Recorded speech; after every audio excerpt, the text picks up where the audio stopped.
Welcome to GoJo and Golic, Mike Golic Jr., Mike Golic Sr., and Claudia Bellafato coming to us from the other DraftKings studio in Boston today. B. Studio B, as we've dubbed it right now. We didn't have names for them before. I wanted more clever names, but A and B seem nice and easy for us. We let Claudia name it because she's the one in Studio A and now this studio, and she came up with Studio B. It's like right of discovery. Yeah, you have the first exactly. right when you're the person that discovers this brave new land, or in this case, much like American history, claims to have discovered an already discovered land and then just renames it to your liking. Yeah. You get to call it what you want here. We got a great show for everybody today. As always, make sure you download, subscribe, rate, and review us. Leave us a 5-star rating and check us out here live Monday through Friday from 8 to 10 a.m. Eastern on the DraftKings Network, our YouTube channel, Samsung TV Plus, Roku, all those great places and fun things. Plenty to still get to from yesterday as we still digest the $65 million decision from the Detroit Pistons.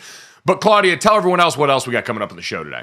I just want to be Monty Williams, man. Getting paid that much money to chill this summer. Ooh, we will get to that. We're also going to talk some college football because hook 'em horns, baby. Texas quarterback and Heisman hopeful Quinn Ewers will join the show. Traveling man Tony Finau talks the Travelers Championship. And don't call it a comeback. No, seriously, don't call it a comeback because unless you're hurt or we're ill, you can't get comeback player of the year. We'll talk about that rule change. But you mentioned it, Thank Monty God. Williams. Thank God. Did you? Yeah, I mean, it should be a very limited set of criteria. Well, no, you're talking about two things. Mike, he's talking about I'm talking about the comeback player of the year. She started going to Monty Williams. Oh, you were talking about Monty Williams. No, I think comeback player of the year is more fun if you can get it for overachieving. What happened? Oh, no. Stop, so you just Claudia. like the mess. Yeah. You like the mess in this discussion is what you want. Correct. I like drama. I love drama. Okay, all right. It makes the pool so much smaller. It's easier to know who's going to get it, whoever, whatever. We have a whole segment to talk about it, but we do have to talk about Monty Williams because this is insane. And there has to be something, maybe there isn't, other than just having a bad season because just 1 year in Detroit, they signed him to a historic 6-year, $78.5 million contract. So now they're absorbing the $65 million. They finished with a league worst 14-68 franchise record of losses. I understand all that. But how do you go from that after being fired by the Suns, if you remember, in May of 2023, and they gave him a $20 million buyout? What is wrong with Monty Williams, guys? What is happening here, GoJo? So this seems to be a confluence of a lot of things. I think first and foremost, you look all the way up at the top, right? It got made clear yesterday as this news broke right at the end of our show yesterday. And so sitting around having more time to digest this, it seems that this was a decision that came directly from Pistons ownership. And that ownership, we talked about the change in the GM, some of the change in the basketball personnel in the building. Ownership's the same group that courted Monty Williams before last season. They're the same group that gave him this deal. And so what happened in between that, if there was something off the court that went on or what have you, because Dad, remember this courtship process, Monty Williams was going to be content to take some time off. Right. His wife had recently had a cancer diagnosis, Right. which thankfully towards the end they got some better news and reports on, but he had initially told the Pistons no. He said, I'm going to take this time off to be with my family during this time, and they just refused to take no for an answer and came back at him with more and more money. It was. So he became one of the top 5 paid coaches in the league, making $13 million a year. Remember, he was a 2-time coach of the year in Phoenix. And they end the relationship with him, and Detroit basically money whipped him there. Which is funny to consider in the offseason when we talked about Danny Hurley and the Los Angeles Lakers and how if you were really serious about it, you would have done something drastic. Because remember, this was one of those deals that came out that like the Deshaun Watson contract in the NFL, where other owners were looking at the Pistons like, what are we doing here? Making him a top 5 paid coach. And what they were doing was saying, you're not leaving the building. Yes. Right? Much like the Lakers did not do for Danny Hurley in that whole wild situation. So they did that, but now was the GM relationship with Monty Williams. He got fired. Trajan Langdon comes in as a new president of basketball operations, so it's kind of a new management team who doesn't have an affiliation with Monty Williams. But it seems like this decision came from the people that did. So it went These are the ones they knew of. Went up to Tom Gores, the owner, who was conversing with the new hires, who, again, had no affinity to Monty Williams. But this is a decision that does need to come from the top. When you're the guy, the top guy that signed him to this, and then you're going to fire him, obviously you can have conversations, but it comes down to Gore's decision. And I'm still amazed at this. One year, to me, unless the locker room is imploding. Which, after last year, I know we think, all right, one season, and if you look over the last 5 years, according to the Elias Sports Bureau, when you look at win percentages this isn't franchise, all on money. over a 5-year span, they had the 3rd worst of all time behind I don't even know who that is. The Vancouver Grizzlies? Yeah. That's how far back we've got to go to see the level of ineptitude that the Detroit Pistons have displayed over the last 5 seasons, not counting around 2022. So 94 and 290 over a 5-year span, according to the Elias Sports Bureau. And Dad, even amongst that losing last year, a 28-game losing streak, at one point during the season, a franchise record 68 losses. And going back and looking at a lot of Pistons fans and the frustrations and the conversation last year, it was questions about the lineup. It was perplexing moves with the depth and the rotation of this team. It was the way that he managed the young stars. It was basically a message sent at almost every turn that this coach did not appear to have his finger on the pulse of what most people expected for this team. And I get it. Listen, the coach you expect, but so many decisions seem to fly in the face of logic that I think all these things adding up made him decide, all right, we can say, hey, this is a sunk cost and move on with it, or we can make a tough decision and start this thing over again. Yeah, I'm just not sure what one more year would bring you. It's not like you were going to be on the brink of the playoffs or the championship, so see if it can be smoothed out and worked out. Give it a little more time. Again, unless there's an imploding going on, I don't understand. Now you're changing a whole system again from a head coach to assistants on what you're in the expectation of players. So I just don't buy into this unless, again, there's stuff that we don't know that's going on. But 1 year to me is crazy. And again, it's 1 year, and you can go pretty far back for Detroit stinking.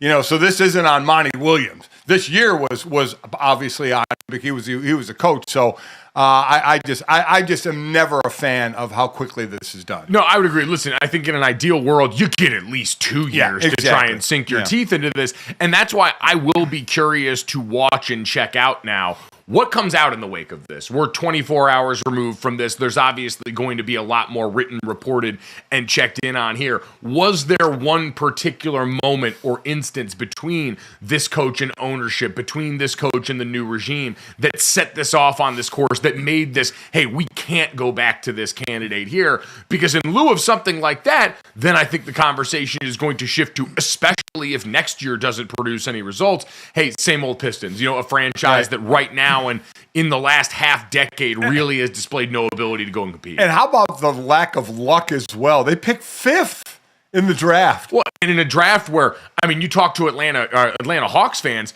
there's not really a consensus number 1 pick in this draft, which means there's probably not 5 great players in this draft either. So, can you get...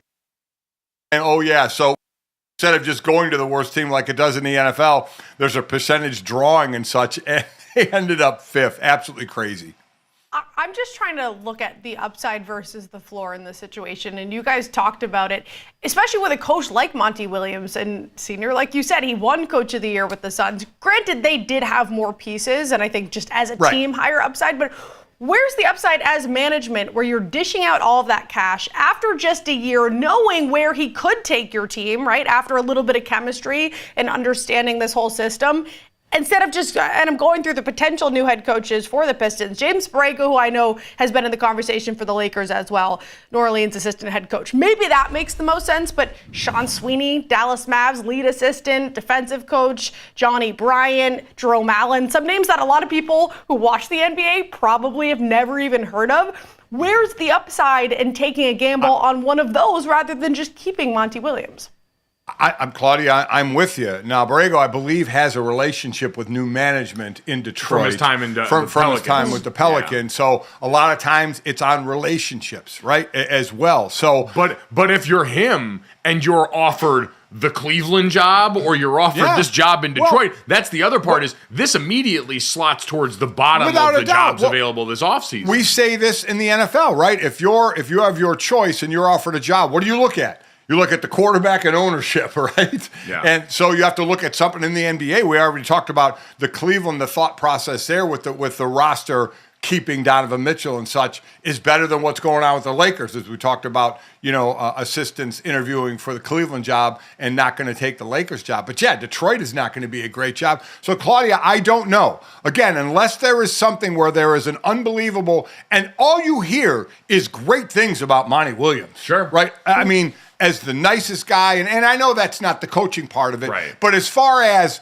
some guy who's going to, butt heads with people and be that, that agitating person, Monty Williams has never been that. So I don't know. I don't know if it's just the new management in that they said, hey, let's just make a clean sweep. We have no allegiance to him outside of the owner who wooed him there at $78 million. Right. So let's bring in someone that we all agree upon. I hate it. I think it's again, unless there's bad things going on, I think it's a horrific move. It sets you back yet again on your development. So I have never been a big fan of this. And now you sit there, you think about it from Monty Williams. Monty Williams coached 1 year and made $78 million. Or whatever, maybe they'll buy it out or whatever if he's going to go coach again. Now all of a sudden people are saying, hey, should Monty go talk? So the Lakers talk to Monty Williams. So we'll see. We all hear now it's just about J.J. Redick's job, but then we didn't see this coming yesterday. So does that kind of delay things a little bit in L.A.? They also still haven't signed J.J. Redick. Like we all assumed that deal was waiting to be done, Claudia, as soon as the finals got done. So all of it throws it into chaos here.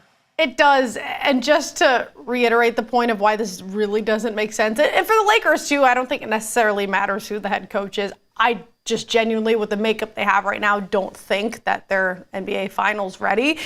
But for the Pistons, it's just going back, and we can stop with the Monty Williams whenever you guys want, but they're plus 100,000 at the DraftKings Sportsbook. There's 7 teams at the bottom of the board, but they are one of them. The Brooklyn Nets, the Hornets, the Blazers, Raptors, them, the Jazz, and the Wizards. So they're in that group of where, I don't really think bringing in a new head coach is going to do much. So none of this really makes sense. Either way, a few years of rebuilding, you would think for them, GoJo, at least. Yeah, you would think there's good young players on that roster to be excited about here, like Cade Cunningham and Jaden Ivey, that people are hoping whoever the coach is gels well enough to develop those guys. But I'm with you guys. I think it matters a little bit less so in basketball. Actually, you know what? I'd be curious to hear that from a basketball person. We talk so much about the development for young quarterbacks in the NFL when you cycle through coordinators or head coaches so much earlier in their careers. I do wonder in basketball where it's a little bit less, hey, you're digesting a specific offense maybe. There's a lot of universal tendencies and plays and things that make it into everyone's playbook. I'd be curious how much that matters for them. So we'll have plenty of time to dive into candidates for this job or more candidates as we sift through the offseason of these coaching openings with now them, the Lakers, and the Cleveland Cavaliers. But Claudia, while we've got some time here talking hoops, tough news yesterday out of the W for what had become, I think, in addition to one of the most talented young players in the league, also one of the most likable through the early portion of the season. 100%. Everything she said just made her very likable. That is Cameron Brink, LA Sparks rookie, number 2 overall pick. She had to be helped off of the court on Tuesday. She was driving for a basket. She fell. Unfortunately, we now know that it's going to be a torn ACL, which is usually the worst case news. And we always talk about tall, lengthy, big players. We talk about it a lot in the NBA, but that goes all the same for women players as well. So for someone with as much talent, she's a block machine and just a sweet girl and a nice person. To see her go down is just absolutely brutal and tough for this new crowd too that's starting to watch the W if they don't get to watch her for I don't know how long. GoJo, our senior, I'd like to hear your take on this, but either way, it's a tough loss. Yeah, it is, and you could see when she went down, the way her knee went. That I know for me, and anyway, the first thing I thought was, ACL. And I've played with guys who literally walked with a very slight limp off the field, knowing it was hurt, but a slight limp. Now she was limping a lot, and then had to be helped in the locker room. And you thought, okay, they're walking. Maybe it's not as bad where it is, but it looked like she could barely put pressure on it. Tied for second in the league, I think, in blocks per game, at 2.5, averaging over 8 points a game. So she, again, part of this rookie class that has certainly been garnering a lot of attention, but playing well as well. And not only devastating for the Sparks, obviously, man, but I mean, are you kidding me? Olympics coming up. You're on the 3-on-3 the Team USA for the Olympics, and now that's gone as well. What a devastating double blow for her in an injury, that's an 8-month to a year or more injury to rehab from. Yeah, I think that was what for a lot of people, because seen so recently the reveals of the 3-on-3 Olympic basketball team, where we watched her, Haley Van Lith, who's still in college, both receiving the announcement that they had made the 3-on-3 USA roster, and how emotional it made them, and what a dream come true that was. And so now to know, and Cameron put out the great message on her Instagram that this is delayed, not deterred, and that she'll be back from this, but to see that opportunity, knowing especially on the Olympic front that that's something that comes up so infrequently, and you're not guaranteed anything, especially in 3-on-3, smaller roster, more people vying for that certainly in the next 4 years when the Olympics are in LA. So you certainly feel for her. But with that in mind, the next Olympics are in LA. We expect her to continue to be one of the young stars for the Sparks through that time, and so it would make for a great homecoming and an incredible story of perseverance there. But no doubt a blow for them, a Sparks team that's still struggling this year. They're 4-11 on the season. They're in the bottom of the barrel of the WNBA right now, and certainly a blow defensively losing her going to go a long way in hurting that. So let me ask you this on kind of an offshoot of it, the Olympics. Now, listen, making an Olympic team is incredible. I've been watching it. You still have track and field coming up, gymnastics. Me and your mother sit down every night and watch the swimming that's going on. It's just a ball to watch these individuals make the Olympics. So you make the Olympics, that's number one. Would you be a little bummed, and even throw it in for Cameron Brink, who went to Stanford, plays in L.A., and then the Olympics are right there in L.A.? Would you make it cool, but would you be a little bummed I'm not going to, Greece or somewhere, traveling somewhere for the Olympics, Paris, like they're going this? You're staying, basically, you can live at home almost. I mean, that would be a little bit of a bummer, don't you think? It's like I always said for guys that, if you played for, the Steelers or the Saints and you get traded into one of those teams, and so you went from primary colors being black and gold to primary colors being black and another shade of gold. And it's all right, maybe I'd like something different. Variety is the spice of life. So, I think I probably would be a little, there's obviously a lot of layers of bummed out before we get to this. But if we're really dealing with highest order needs here, it's a lot of California in your life. One of those things you'd be real happy, and then as you're sitting and you're going, I kind of wish I was going somewhere, traveling somewhere. So, again, sleep in her own bed, which is cool. Kind of an offshoot, but that feel horrible for her though. Without question. Tough blow. So we'll see. 4 years, 2028 LA Olympics. We'll see if she can be back on it. Yeah, and for, again, this historic rookie class that she has even thrown water on in the public appearances she's talked about, saying there have been other great classes, but second overall pick in the draft, what she came in, that fanfare, it's been a tailor-made match for Los Angeles in the WNBA. By the way, last night, speaking of the W, Don't look now. Caitlin Clark and the Fever hit a little more manageable portion of the schedule here. Won 4 in a row, 5 of their last 7 here. Caitlin Clark with a double-double on the win last night. Aaliyah Boston looking really great, running the floor, asserting herself down on the block here. Fever team, after a gauntlet to start the season, kind of finding their footing a bit here in the middle of the pack. Yeah, 6 wins now. Now, again, last night was against Washington. It was. So, I mean, they've beaten... Their losses at the beginning of the season were against the Connecticut Sun and the New York Liberty and the Las Vegas Aces. Like, that goes both ways. You take the wins when you can get them, but that's what someone diving in will say, well, they beating good teams yet? Are they beating the bad teams? And listen, even Caitlin Clark after this game said, listen, nobody in this locker room thought coming into this year we were challenging for the championship. Sure. It's a building process that they all understand, and a win's a win. You just take it. It's just more time for chemistry and gelling. It is, and a lot of that's happening right now, and great momentum. We talked about the Olympics, and everyone's alluded to it, for Caitlin Clark, who's not a part of that Olympic roster, to have the time during the break while everyone's in Paris to rest, recover, get in the gym, and do all those things. This is a lot of positive momentum for that Fever team that's been amongst the most popular, that puts up bonkers TV numbers every time that they're on, to start to have the play continue to catch up to that. Coming up next, we'll catch up with a few more of the big contracts about to get handed out in the NBA. Next on GoJo and Golic.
On GoJo and Golic with another Woj bomb from yesterday. Pascal Siakam agreed to a 4-year, $189.5 million max extension with the Pacers, which ranks second in Pacers history, to the 5-year, $245 million max extension signed by Halliburton last year, which means they will have Halliburton and Siakam under contract through 2028 and 2029, respectively. Siakam was the points leader in the regular and the postseason. People are saying this is a very team-friendly deal. Why is that, GoJo?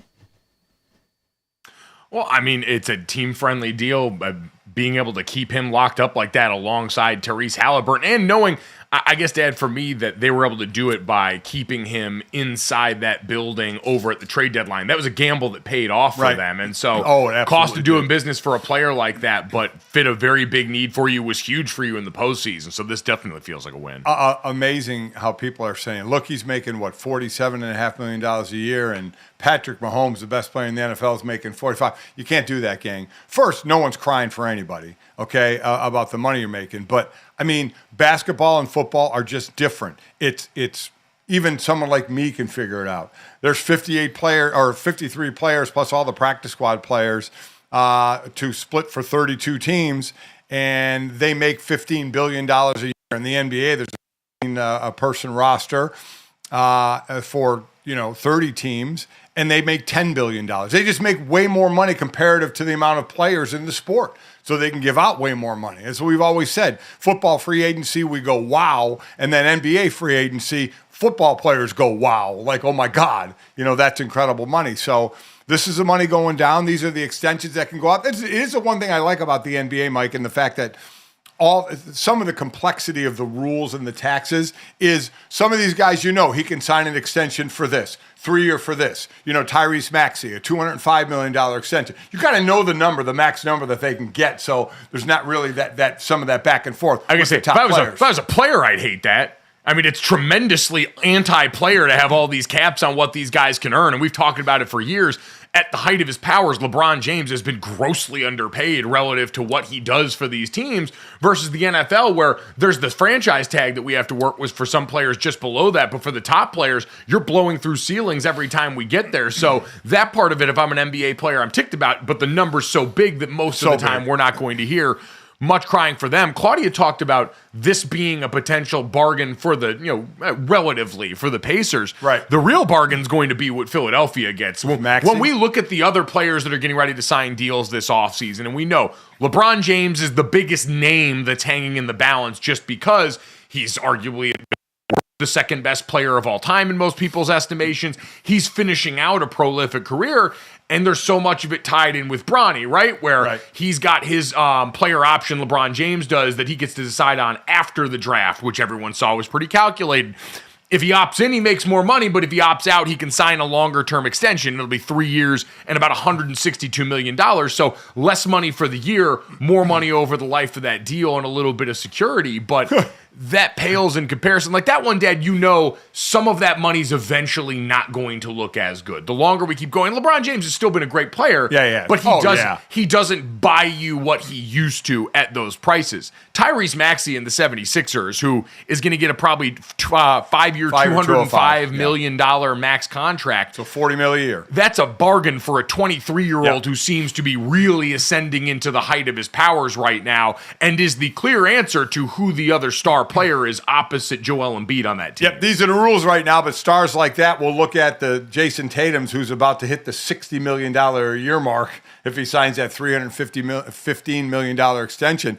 And you're right, some of these players are going, wait a minute, 40, I should be making more. Well, and it's what happened with them, and when he gets to be Jason Tatum's age, in that 27, 28-year-old then you get to make that. You keep playing well, it does keep to go up. So I get what you're saying about there's a max on it, but it's so high.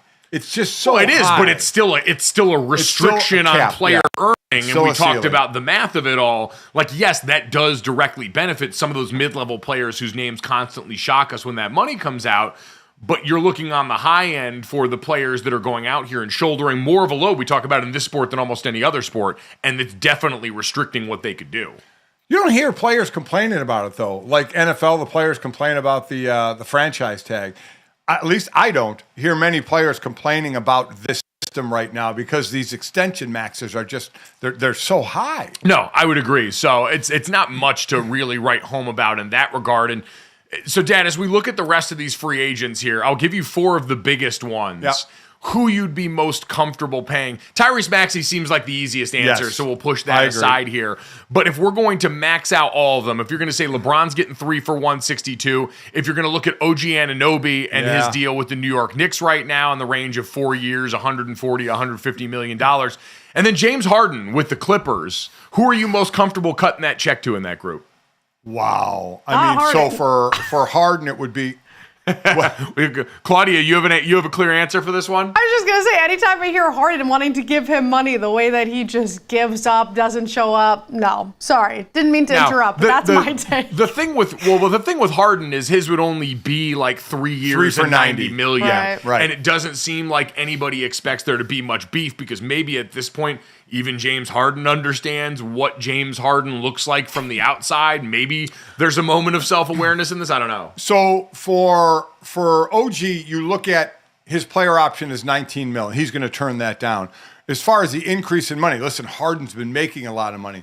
You're talking about OG doubling his money, right? So this is someone who you looked at that player option in 19.9, so say 20 mil, but he gets to decline it. Now the money he can make would double that money. So it seems like, okay, Harden, you're used to giving that amount of money to. He's made it. OG is going to double his money. And right now there seems to be a little bit of headbutting going on. Yeah, there. a little discrepancy. Yeah. I saw Brian Yeah. Windhorst on ESPN the other day saying that OG's camp is not exactly thrilled with what the Knicks have offered right now. So we talk about the difficulty of keeping cores together. A team like Boston, who at least has the championship hardware to hang their hat on when they make these decisions. The New York Knicks are still trying to get there right now. OG was a important part of that last year, and now all of a sudden you've already got haggling over what might happen with his future. And again, I mentioned what the max is for the extension. The teams don't have to give that. They don't have to give the extension. Right, so that's what we're talking about right now with OG. There's a little bit of back and forth going on what it could possibly get when he declines that player option. So you still haven't answered the question, who would you be most comfortable paying? Probably OG.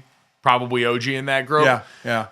Man. It's a young, upcoming team. You kind of like the direction you're going. You kind of know what you're getting in Harden. You know, there's a little bit of anticipation of, what more you're going to get from OG and the rest of that squad, and just the anticipation of that team compared to the old guys on the Clippers. Yeah, I would guess so. LeBron James, if we're lumping him into this group, is probably a surer bet. Oh, yeah. I thought you were going just between those two. Oh, Harden no. God, with Harden and OG, that's really no contest here. At this point, Claudia's guffaw before was appropriately placed because James Harden at this point seems to be one of those guys, and we felt like we did this to an extent with the core in Boston, right? Where we said, hey, we know what they're capable of. That's why everyone wanted to break them up. But James Harden, a much older player, someone who is past his prime individually and has a well-worn track record of going in and busting up the party wherever he's been, that makes it pretty abundantly clear. If you're the Clippers, are you doing the extension for Paul George, and then Paul can decline and be a free agent? I was going to say, if you're Paul George, do you want to be back there? I think this summer is going to be dominated by the will they, won't they for Paul George and Daryl Morey and the Philadelphia 76ers. That seems to be the team that most people look at and say, hey, if you take Tyrese Maxey, who emerged this year as your prominent guard, you've got Joel Embiid down low if you can keep him healthy, and then you add a wing the caliber of Paul George in place of Tobias Harris, whose contract unfortunately did not age well with that team. That feels like something, and it feels like someone aligned in a window that probably is realistic for Joel Embiid at this point in his career, given the injuries that continue to pop up for him at the end of almost every season. And then Derek White, giving him, right? Have to. Give Derek White whatever keep going on that team he's so and make good. that money. My bald brother in Christ. Yeah, we'll see. There's Klay Thompson out there. It may only be X amount of money available. Will they take that? Because if it goes too high, they're in the tax. Hit the second apron or the luxury tax for the fifth straight season. All that crazy stuff in the NBA that you're paying extra. We are past paying for Klay Thompson at a high level. I think we're going to see him in another uniform after this year, if not at a steep bargain. Coming up next, though, let's get to one of the most storied uniforms in sports. Quinn Ewers wearing the burnt orange this fall for the Longhorns. Going to stop by and talk to us about his 2024 season next.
right. There's never really an off season when it comes to the NFL or college football, so we're excited to keep that rolling along here. Quinn Ewers joining us now, Texas football quarterback, kind enough to give us some time as he gets ready for the 2024 season. And Quinn, there's a lot to focus on for you guys right now. Obviously, you're coming off a trip to the college football playoff, a Big 12 championship on your way out, heading into the SEC. So how have you gone about trying to manage this offseason, knowing everything that's on your plate now and the bullseye that's on your guys' back?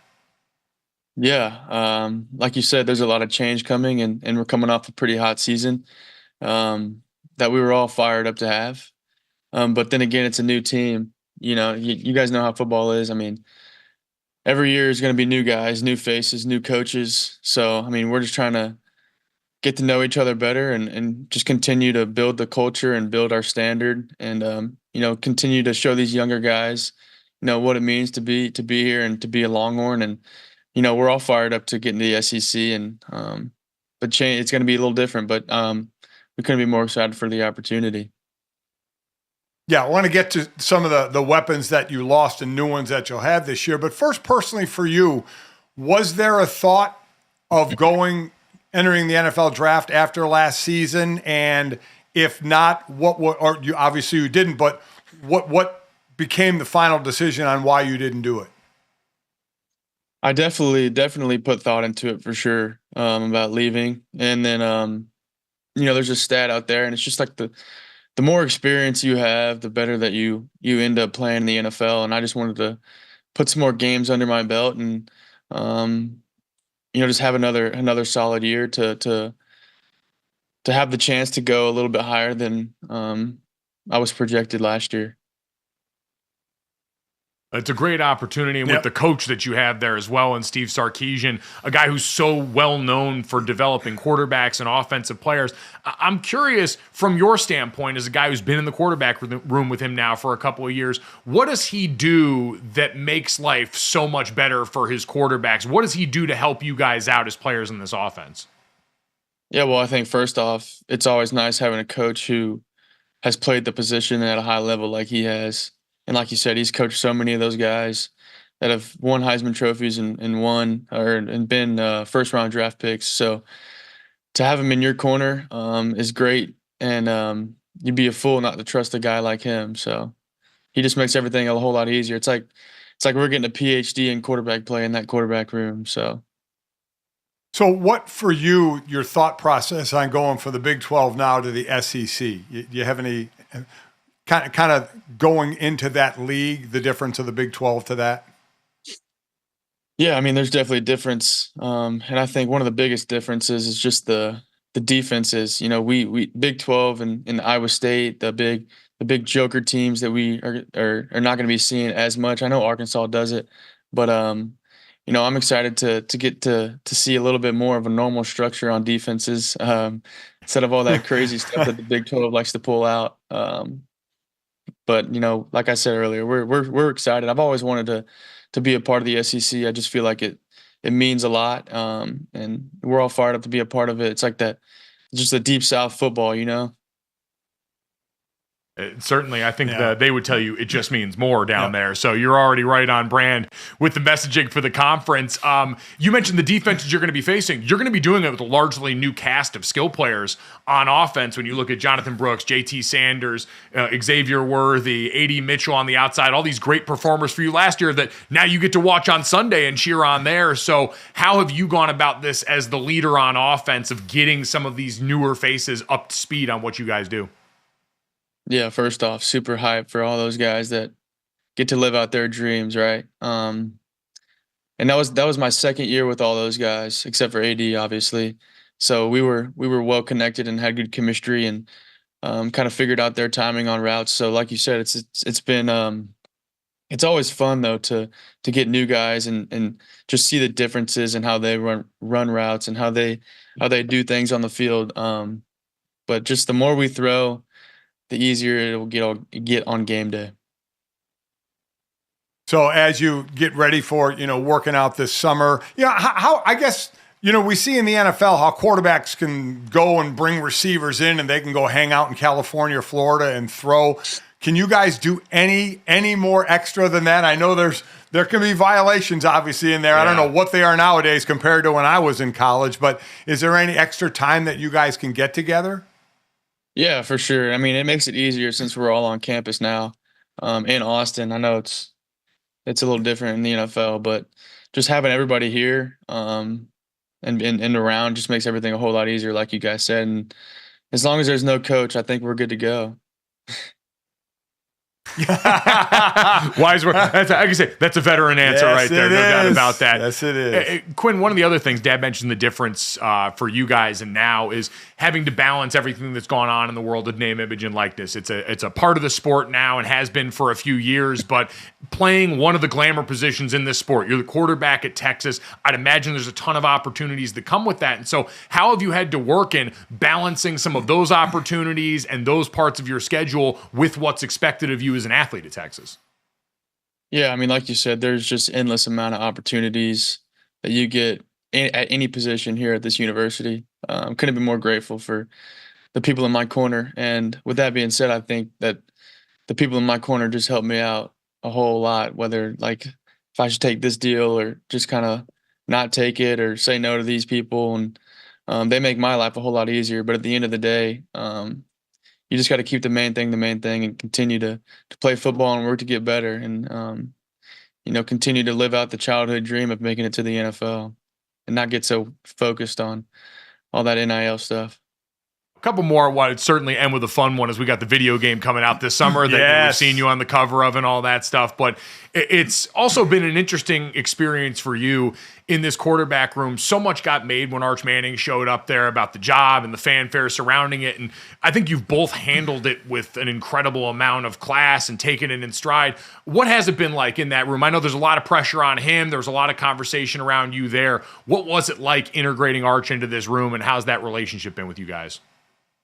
I mean, that quarterback room is as close as it gets. We're all like best friends. Those are my closest buddies on the team. We go to dinner all the time. We went to dinner last night, had some good Texas barbecue. I mean, we all hang out all the time. So, but yeah, him coming in was great. I mean, it's been great getting to know him.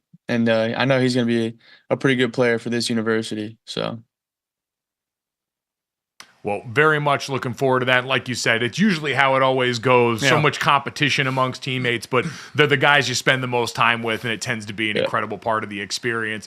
All right, let's talk about the video game. I was in college the last time that the video game was available for players. I remember that feeling of running and going to check what our rankings were and see whose guy's skin color they got wrong in the game somehow against all odds. So for you, what is the level of excitement right now among you and your teammates getting ready to see this thing come back into being reality? Yeah, we're all fired up. There's going to be a lot of competition in the locker room and in the dorm rooms, and it's going to be the talk of the locker room for probably a month or so. So, we're all fired up to see all that stuff. And like I said, there's going to be some competition. I bet a lot in fall camp during our free time in fall camp. There's going to be some playing in the players' lounge. Really kind of out of this conversation. Back in '85, they didn't really have that working. Not quite as much for you. Were you a guy that grew up playing these football video games a lot, Quinn? Was this something that you were interested in, or what? Yeah, I enjoyed it. I enjoyed playing that, the road to glory. Starting out in high school and kind of working your way up. That's always fun. There we go. He got the training of being a high-profile recruit before he ended up going on and being a high-profile recruit, and now getting to lead a team that everyone expects, like you said, to be a college football playoff contender, certainly a contender in the SEC. And for you, I know a lot of people excited about the future prospects for you on Sunday and the Heisman and all these big things coming up, and what should be a ton of fun this season. So can't thank you enough for the time, Quinn. Best of luck with everything, and we're excited to watch you on Saturdays this fall, brother. Heck yeah. Thank you, guys. I appreciate it again.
1 here on GoJo and Golic. We continue the college football talk as week 0 set to kick off August 24th. Let's talk about the Heisman odds. And specifically last year, we'll get to the odds that are up at the DraftKings Sportsbook for this year.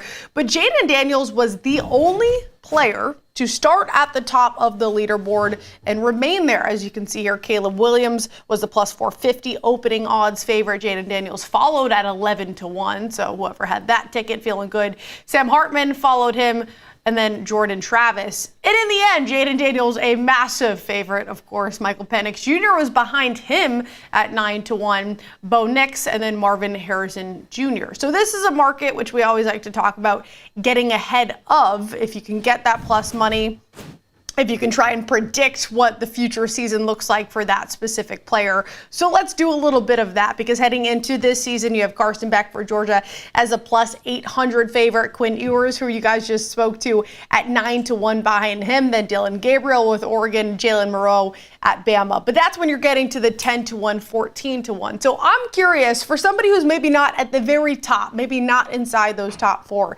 is there any player we can look at now and say, yeah, that's good value, jump on it before those odds take a dip, Senior? You know, a guy I might think about because of the offense you run is in Mississippi with Jackson Dart. Yeah, he's absolutely. You run a high-powered offense. You could put up a lot of yards. They were what, I think 11-2 or 10-2 last year. Mm-hmm. So let's see what kind of a year they had to go with it. But to go off, you know, what I'm learning from Claudia about all this, about value, you're grabbing some value. He's what, plus 1,500. So hey, you know, that might be a place I might throw a couple of bucks, get a decent return. Yeah, I think this is a really interesting year because, to Claudia's point about how things go with who you bring back, the importance of momentum in the Heisman Trophy conversation, outside of the first really 2 guys, and maybe Jalen Milroe at Alabama too, although his circumstances have changed drastically. Yes, they have. I think the advantage for Carson Beck, the advantage for Quinn Ewers is they're operating, even though with Quinn we talked about new weapons, it's the same offense, it's the same coordinator, it's the same voice in your ear. There's a lot of familiarity there. And so for everybody else, it's kind of projecting how it's going to be with that jump. Will Howard at plus 1,500 is fascinating at Ohio State. Comes over, was really productive, good player at Kansas State, and he's going to have the keys to a really expensive car at Ohio State. We're used to that wide receiver room being A1. There's plenty of great guys coming back there. But Claudia, I can go pretty far down this list with some names that are at least interesting to me in this conversation. Noah Fafita, the quarterback at Arizona last year, completed over 70% of his passes, did really well in Jed Fish's offense, which again, Jed Fish is a guy with NFL background, cut his teeth under some really great coaches. He now coaches for the Washington Huskies, so he's not there. How is he going to? I had to look up, you know who the offensive coordinator is at Arizona right now? Dino Babers. Is it really? I was wondering where Dino was going to end up. And so Dino Babers under Brent Brennan, who's the coach that comes over from San Jose State, who's now taking over at Arizona. But Noah Fafita, top wide receiver, stayed with the program and didn't transfer. The 2 of them are going to have a familiar target in an unfamiliar offense. So he's fascinating to me. And then the other one, I know it doesn't happen very often, but he finished 7th in the Heisman voting last year. Ollie Gordon, the running back for Oklahoma State, came on and led the NCAA in rushing last year despite basically splitting time in the first 3 games, and then was hotter than fish grease to end the season. You've got the same quarterback there in Alan Bowman. You've got an offensive line that I checked. The top 7 starters on this offensive line averaged over 23 and a half years of age. It might be one of the oldest offensive lines in the history of college football when you look at the experience coming. And listen, not all experience is good experience, but the group that was largely there in front of him last year helped pave the way for those rushing yards. It's an offense that's based almost squarely off him. And you look at the current Big 12, obviously the makeup of the conference has changed a lot. And so he'd be someone interesting to keep an eye on because the name value for non-quarterbacks already being there. And for Ollie Gordon, he's already got the name value coming off of last season. He's an interesting one to keep an eye on. Super long odds. He's at plus 7,500, way down on the board. So if you want to sprinkle a little bit of action there on a guy that of the non-QBs is going to be one of the most well-known, he could be your guy. We started hearing good things about Connor Wegman from Texas A&M. Yeah, I said Trevor Sikkema from Pro Football Focus yesterday with us. Listen, I always hope the best for players, but I hope he's knocked out of the Heisman race in week 1. because they host Notre Dame. So let's hope He'll that have plenty of time to get back in. he was, but I want that to be a black mark on his record is what I want. Sure. All right, because I want that. And then there's what we're seeing at Notre Dame, which we since the portal has started. 2 guys to come in and be one-year wonders. Sam Hartman last year, who started out with decent Heisman odds, and that didn't go so well. And now Riley Leonard, while certainly not at the top, what is he, 2, 4, 6, 8, 10th at plus 2,500. We'll see. We'll see what he can bring to Notre Dame. Yeah, I think that's an interesting category of players to consider, or quarterbacks to consider, are new faces and new places that are going to be dealing with new coordinators. Now, Notre Dame, it's a little bit interesting because you've got Mike Denbrock coming over, who knows Notre Dame. Has been this, I believe, his 3rd time coaching at Notre Dame, albeit his first time as the offensive coordinator, coming over with a quarterback who's also new. Because when you look at Dylan Gabriel at Oregon, potentially there, he's got Will Stein, who was there last year. He took over when Kenny Dillingham left to go kick the Arizona State job. So there's at least continuity there. When you look at Jalen Milroe, it's the reverse, where, hey, you've got new offensive coordinators coming in under the new regime, but it's same quarterback, a lot of the same teammates there. And so Notre Dame with Riley Leonard is one of those cases where you've got a quarterback trying to get to know his teammates and a coordinator trying to get to know a new quarterback for the first time. Yeah, because you got new receivers. You brought in a few receivers in the portal, did Notre Dame. You lost your 2 bookend tackles as well, Audric Estime in the running back position. So we'll see where that goes. I think, in a good spot sitting with the 3rd best odds, Dylan Gabriel's an interesting one to me. UCF for 3 years, and then Oklahoma last year, 30 touchdowns, over 3,600 yards, and yet he bounces to Oregon to where, again, he could put up some monster numbers there. Obviously, they're switching conferences now, going to the Big Ten, but all depending on how the team does overall. He's definitely up there as the 3rd favorite, and I can see why. I think he can put up some big numbers. Yeah, God, if you're asking me to really pick someone to sort of favorite right now, Quinn Ewers, I am curious the weapons in that offense, because it really is a full hockey line change. It's pretty much every meaningful person who touched the football outside of Quinn. They also lost their right tackle from last year. Now, Kelvin Banks, their left tackle, probably going to be one of the top 10 or 15 picks in the draft potentially this year. Impressive athlete who's been playing since he was a freshman. So he'll have help up front, which is the area that the Longhorns have made the most strides in under Steve Sarkisian. But I probably couldn't have him as my favorite at this point in time, just for that reason. Of that group up top there, golly, I mean, Carson Beck is the really unfun answer, but he's going to have so much around him to help make life interesting. The top 5 right now, I'm leaning into Dylan Gabriel.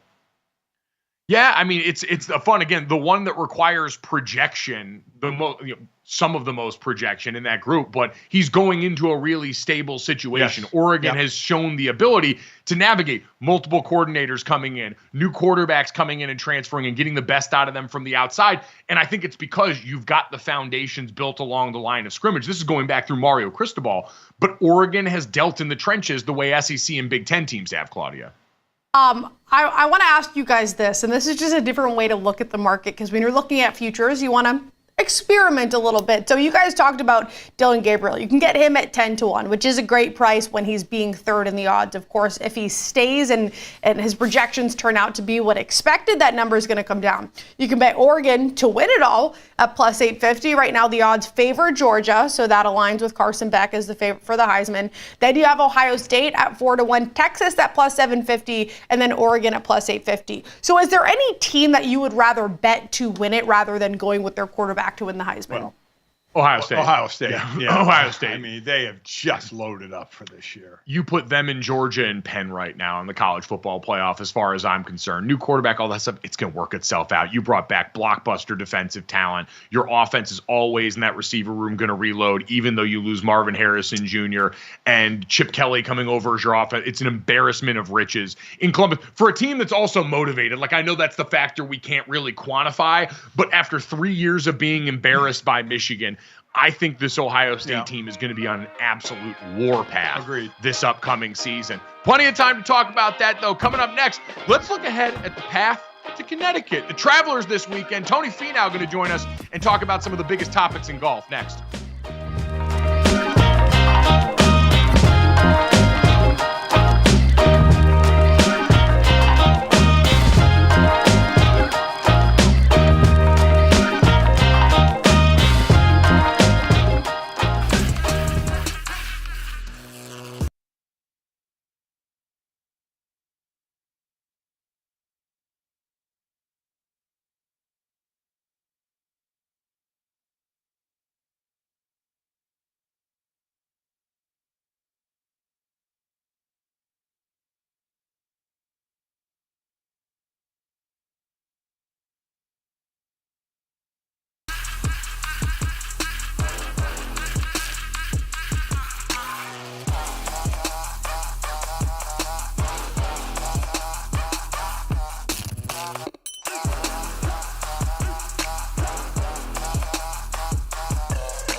2 of GoJo and Golic. The PGA Tour heads to the Northeast for the Travelers Championship on a Thursday in Cromwell, Connecticut. Scotty Scheffler at the top of the board once again as the favorite at plus 360, followed by Xander Schauffele at 8-1, Morikawa at 12-1. The guys caught up with Tony Finau coming off of a strong final round at the U.S. Open to talk about the big weekend.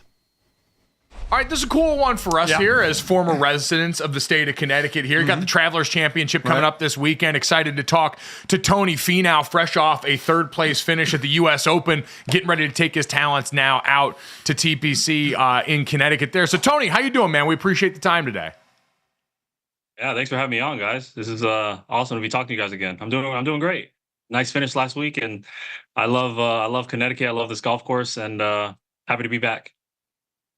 So I wonder along those lines, they say in baseball, momentum is as good as the next game starting pitcher. How is that in golf? Does good 1 week carry over to the next, or I guess even the opposite way? If you're bad 1 week, can it carry over to the next, or is it just completely fresh start? Yeah, I think I'm obviously hoping that it's the momentum carries over. But if you play the game, with my experience, you play the game long enough, you get a little bit of both. You'll have weeks where you feel like momentum's great and you don't play great, and some weeks where I've had in the past, winning back-to-back tournaments. So, sometimes you don't know what you're going to get with the game of golf, but that's what keeps it fun and keeps us interested and hungry every time we play. So it is a new week, but after last week, I'm encouraged that this will be a good one. Well, I could say, let's focus on the good then. What worked well for you last week at Pinehurst? Yeah, it's a golf course you had to hit from the fairway, and so I drove the ball great. I was driving it long and straight, and so the golf course opened itself up to me, and my iron play was great, and so I didn't really feel like I had to make a lot of putts to be in contention because I was hitting so many greens and so many fairways. So tee to green, I think I was in the top 2 last week, and for that reason, I put myself right there all the way to the end. So it was a lot of fun to be in that atmosphere, and anytime you're in contention in a major championship, it's what it's all about on a Sunday, and it was really cool stuff. So let's just get this squared away. Now, my son and I, we're hacks on the golf course, and we actually got to play Pinehurst when we were at ESPN with a group of other people, and it destroyed us. So for those hacks out there who are watching and say, "Oh, I could play that course well, I could play that," an amateur, how awful would they do on the setup you guys have at Pinehurst? Yeah, well, it was extremely hard. You obviously had amazing world-class players, shooting 6, 7, 8 overs. So it gives you an idea how tough the test is. Every hole, every shot is demanding. I don't think that I've played a golf course where the greens are more demanding. It's a pedestal, if you can imagine, basically a turtle's back. I mean, the golf course, every hole was like that. And so the green was less than half the size of what the actual measurements of the green were. And not only that, you had to land in the middle of the green with a proper spin. Any spin too much to the left, too much to the right, forward spin, back spin. So it was just a daunting task all the way around. So your average golfer, I don't think is going to have very fun around Pinehurst number 2. That's why they give us beer as average golfers. Yes, exactly. Yeah, that's why we were drinking in the round so that we would forget the way that it actually looked out there over the course of that. But it's still, the course was phenomenal. And you mentioned the environment and the atmosphere around major championships. It even felt like this one was a step beyond. Obviously, you were close, right in contention on Sunday, but to have that back and forth between Bryson and Rory taking people into the final stretch of that, how much of that were you able to take in once you were done with the round? And how unique was that particular atmosphere, seeing the kind of excitement those guys drummed up? Yeah, it was incredible. So as soon as I finished, I knew I was going to fall just short. So I was able to just, watch in the clubhouse the couple holes, the guys coming down the stretch. I thought Rory had a great up and down on 17, which was important. And then on 18, I don't think anybody's expecting him to not make that short putt. And so that just added, but that's what the drama is all about. That's what major championships are all about. The nerves are at its max, and things like that can happen. And that particular putt, I was standing there with my caddy watching in the clubhouse. We both said to ourselves, if this doesn't start outside left of the hole, it's going to miss.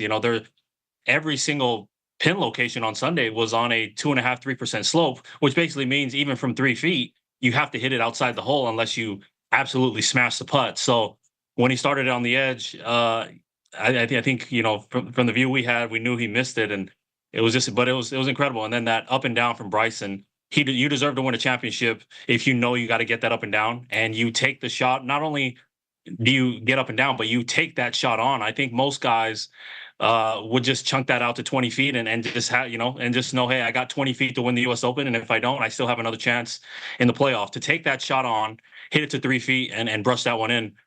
He's a special player and special talent, and he showed all of that, just getting that ball up and down.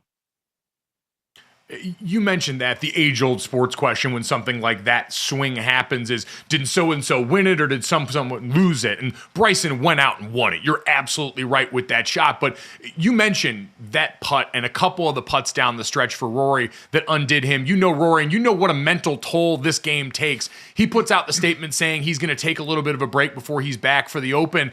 How mentally taxing can something like that be on that kind of stage for a guy that is dealing with that drought in majors he is? Yeah, it's the ultimate mental test. I think that's going to be a hurdle that's going to be tough to overcome mentally. He's obviously an incredible player, incredible mentally. You don't win as many tournaments as he has if you don't have both. I've missed putts to win tournaments from 10, 12 feet on the 18th green in playoffs. It sticks with me. It sticks with you for years. Those are things that you literally have nightmares about as a competitor that wants to win anytime you're put in that position. So this is going to be a tough one for him to overcome, but he'll be able to overcome it because he's so extremely talented, and mentally he's going to be up for the challenge. But it didn't surprise me one bit when he released a statement that he needed a few weeks off to just deal with it. Sports is overwhelming. I think there's so many critics out there, especially in the situation Rory's in. He hasn't won a major in 10 years, and he knows that, and the whole world knows that. So every time he plays a major championship, there's that intense added pressure. So to fall short in the manner that he did, I think is extremely difficult for position for him to be in. And so, but kudos to him to know that he mentally needs a little break, and hopefully he'll be fresh to go for the Open.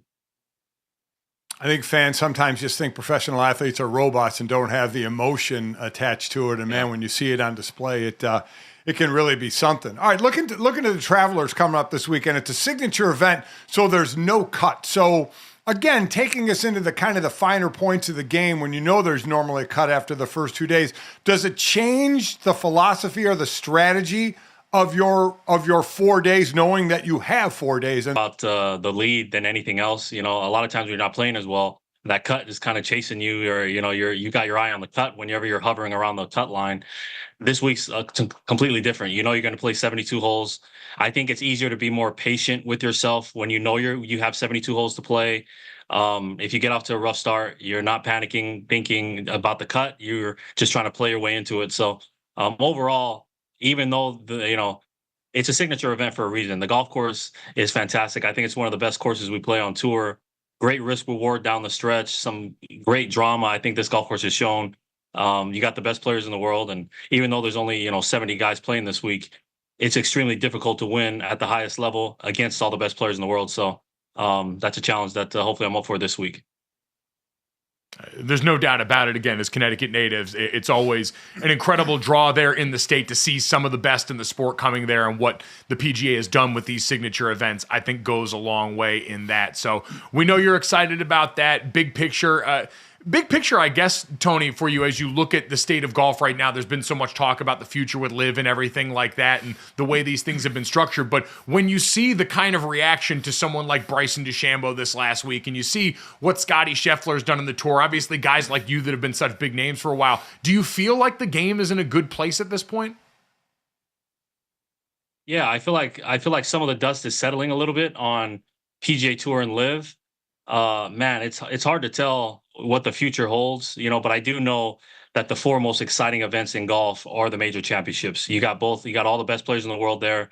Even guys like Cameron Smith, John Rahm. I mean, these guys are force to be reckoned with, no matter what tour they're playing on. They're world-class players. So those are definitely the four best tournaments in the world. And all three of the majors has already shown that. I thought Bryson and Xander coming down at the PGA, Bryson and Rory here at the US Open, it makes for special TV. So I think at the end of the day, it would be nice to have all of us competing against each other more often, but I don't know the chance of that happening. So we just enjoy the 4 majors for now. All right, Tony, 2 quick ones. You're from Salt Lake City where you were born. Do you have a thought on the hockey team's nickname of what it should be? Yeah, I'm hoping for the Utah Yeti. I think Utah Yeti is going to be the best name. And hopefully it happens. So it just got announced yesterday. My manager is actually, or my ex-manager is the president of the Utah hockey team. So it's pretty exciting for him. I'm excited. His name is Chris Armstrong, and you guys will be hearing a lot about him. But anyways, pretty excited for him in the state of Utah. Absolutely want it to be the Yeti. And selfishly, the last question. I'm having trouble on my downswing getting in the slot, and the ball is pushing. I'm really, Tony, he's getting ready to play at the American Century in Tahoe, that big celebrity thing over there. So any advice for him? He wants to be the most improved this year. He was in the bottom 5 last year. Any advice for him to do better at Lake Tahoe this year? Well, I say this to all tall guys. Tall guys, when they swing the golf club, they have to learn how to be short. And what I mean by that is it's so easy to stand up through the shot when you're hitting a golf ball. That's our natural tendency. Is we get through impact, and we want our heads to go this way. We want to stand up. We want our spine angle, and it's so hard to hit it consistently. Try to keep your body in the shot. Try to keep your spine angle in the shot. If you're bent over like this, swinging the golf club at impact, it needs to be like this. Anytime that spine angle starts to move, the shaft angle will move as well. So that's something I try to teach all tall guys is you got to learn how to stay down into the shot. And if you learn how to do that, you can actually be a great ball striker. You know, you look at somebody like Dustin Johnson, right? 6'4.5", 6'5". Yeah. We're both the same height. But both of us do a great job of, and he does it, I think, better than anybody. He stays in the shot so long, it almost looks like he's bent over and the ball's, landing on the ground. But all he's doing is staying down through the shot. For tall guys, if you don't do that, it's almost impossible to hit it consistently. So hopefully you can work on that, and it helps at the Century. That's amazing. I'm 6'5", and that's exactly what I do. Wow. I end up standing up. See? Wow. Okay. It's almost like Tony knows what he's talking about here, I would say. Tony, we can't thank you enough for the time, the insight, and the advice here. Thanks so much. Best of luck this weekend. We're all excited to watch you out there. I appreciate it. Thank you, guys. Thanks for having me on. Minutes. So, Dan, I know you took umbrage with something in that conversation. I do want to print a retraction here. My dad did not finish bottom 5. No, I did not. At the American Century last year. You finished bottom 10. I'll read you the list of names that you beat last year. DeMarcus Ware, John O'Hurley, Kyle Rudolph, my buddy, former roommate, Chase Crawford, Catherine Tappan, Zach Levine, The Miz, Dylan Dreyer, and then Don Cheadle didn't look like he played after the first day. He didn't play after the first day. So what place did I come in? You were in 84th place. Well, I mean, from the top. I was bottom 10? Yeah, you were bottom 10. I'm not going to do the rest. The math is your thing there. So I know counting is difficult. Bottom 10. What I will say, Dad, is you have your favorite event to thank for your life getting easier and everyone's life in the field getting easier. No Steph Curry this year. Olympics. Going to be out there in Paris. Oh, yeah. Not going to worry about him. That was my worry there. You don't have to worry about him there. Yeah. We're going to have to get Marty Fish finished second last year. Obviously, good friend of the Lebitard show. Guy we want to talk to here and see if he's got any advice. I don't think that's going to be your category there. No. Joe Pavelski in third last year. He'll have even more time to golf. But you just got to get yourself, I think, solidly into like the 40s or 50s. A lot of people put themselves as the Barkley marker. You don't want to. You want to try and beat Charles. So while you're finding out where he finished, Charles finished 81st. So you were 3 spots behind. It was Charles Barkley, Miles Teller, Jim McMahon, and then you. Okay. So Charles finished 3 spots ahead. I golfed with Miles Teller and Chase Crawford the last day, which was a lot of fun. Let me tell you, I have never seen so many young girls looking at just waiting for these guys, where for me it was the 55-year-old balding man with his picture of me to sign. And all I said was, I walked by all these women, I said, they'll be right here. Yeah, the as someone who followed you around, me and Mom were out there last year and we went and followed you around and watched you play. The demographics surrounding you changed so drastically when Chase and Miles were in your group that final day. Claudia, you're shaking your head, you're nodding. What are you feeling right now? What? Miles Teller? What? What are you guys talking about?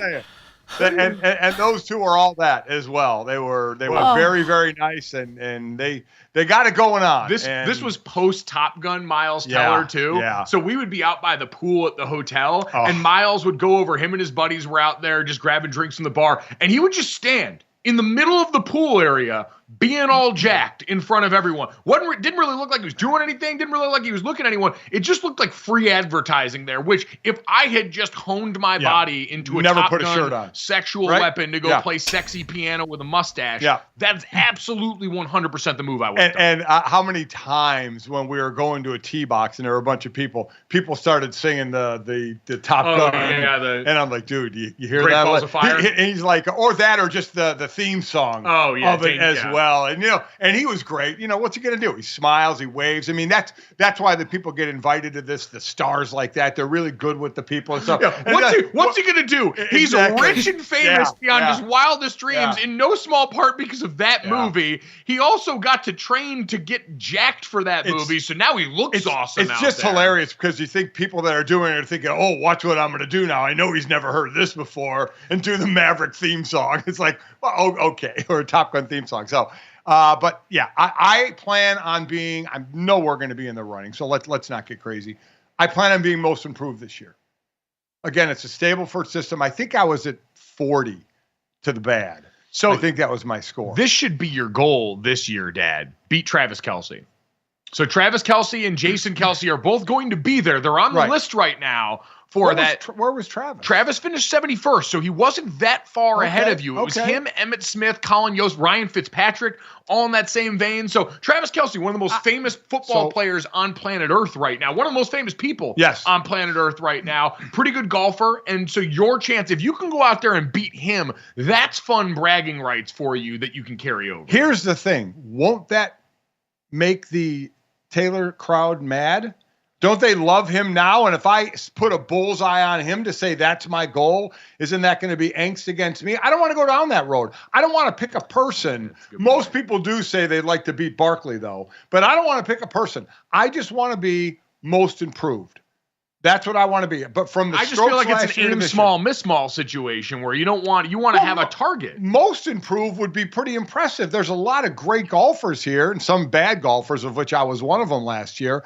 I just want to be, when you look at the scoreboard, I won't be at the top, but I want people to say, boy, oh boy, look where he was last year and look where he was this year. That dude improved. You get real ambitious. Jay Billis, the Billistrator. He doesn't have an army of Swifties behind him here. He's no offense, Jay. We love Jay Billis. Awesome guy, former teammate of ours. Where was he? Incredibly smart. He was 55th last year, so a little bit more ambitious. Yeah, okay. If you think you could pull that kind of different pull. Again, I'm not going to go for a name now, but during it, my you need a rabbit though. You need someone that you're. That's what I like think. The guy Greg Smith who's going to caddy for me, who I've gotten to know over the last couple of years, he'll start to do that. The second and third day, he'll start to put a target out there for me. See where this particular person is. Let's go for that person today. So he'll do that. He's good like that. Yeah, he knows the right buttons to push. And I'm trying to get you warmed up. I'm warming it up for Greg, your caddy. Yeah. Because as we established last year, everyone's like, oh, Mike, you're going out there. You're going to be on your dad's back. Carrying a golf club, set of golf clubs for 4 days with my low back? No. Not a chance. I appreciate you asking right in the beginning when this could happen, but there was no way. A, I wasn't going to put you through that physically. And B, you don't know the course. You ain't helping. No. Oh, God. Me reading putts would be a nightmare. Exactly. But Gojo, don't you think that Taylor Swift could be there? I'm sure what everybody buy. I'm sure this will have like 10 times more my age demographic women coming just in case, or just to see Travis Kelce. Claudia, you're right. If it came out, I don't know where her tour is, or if she's on tour. Then this is in through the 10th to the 15th of July. I have no idea. Yeah, she's overseas that Wednesday. She has a break Wednesday to I think Friday or Saturday. Could you imagine if she showed up at that thing? I'm telling you, get ready to watch it with Jason and Travis. Jason was the co-sponsor of Chris Long's charity event for the Waterboys down in Charlotte. And we went out that night, and I've never seen more college-age women come up to meet this guy sheepishly because he is tangent to the Tavis universe here. I can only imagine what that's going to be like for Travis this time around in the midst of the biggest star turn we've seen in probably modern NFL history at the very least. Coming up next, though, let's take a look at some interesting comments from our buddy Joe Mazzulla. Oh, boy. In the midst of the celebration for the championship, he stays painfully on brand. Next on GoJo Golic.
Welcome back to GoJo and Golic. Mike Golic Jr., Mike Golic Sr., and Claudia Bellafato here. Thanks again to Tony Finau for joining us as he's getting started. The Travelers, Dad, you got it over on the iPad already this morning. Heavily distracted by golf. Got it running. Sorry for the next little bit on here. I'll be watching some golf. Golf's fifth major, the Travelers in Connecticut. We love to see it.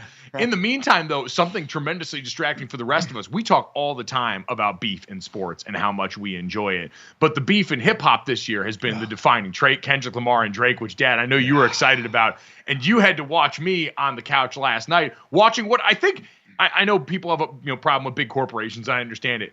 Amazon Prime Video did a phenomenal job presenting last night Kendrick Lamar's concert, The Pop Out with Kendrick Lamar and Friends, which basically was just one giant homage to the Drake diss track saga that we had with this artist. Dad, he brought all of Los Angeles together, rival gangs, different athletes, everybody in the building at the Forum to basically come and tap dance on Drake's grave. It was electric. What'd you think? I was too busy prepping for the show to be worried about that, quite honestly. While you're off doing that, I'm sitting there trying to find stories and prepping for the show.